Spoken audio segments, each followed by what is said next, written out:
Autre titre de ce dimanche, cette polémique autour d'une autorisation de sortie accordée à un détenu de Vendin-le-Vieil. Une mesure légale, sauf que ce dernier fait partie des 100 détenus jugés les plus dangereux et incarcérés dans les nouvelles prisons de haute sécurité. Le directeur de l'établissement et le parquet avaient émis un avis défavorable. Derrière ces grilles, le quartier de haute sécurité de Vendin-le-Vieil, où sont détenus une centaine de narcotrafiquants. En juillet, nous avions pu filmer leur transfèrement sous très haute sécurité.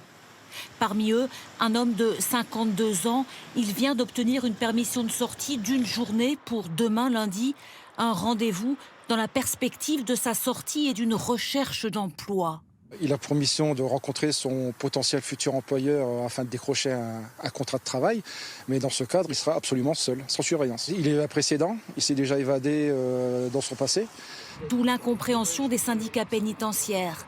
En 2012, l'homme a été condamné à 8 ans de prison pour trafic de stupéfiants et association de malfaiteurs.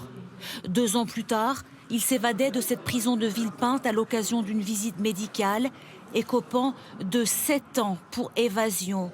Ces peines se cumulent. Il doit sortir en 2029.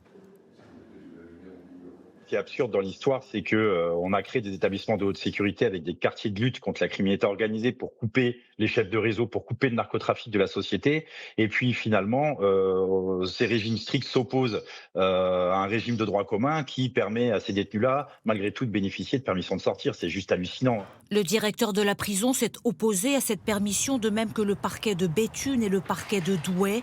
Au final, des juges chargés de l'application des peines ont donné leur accord.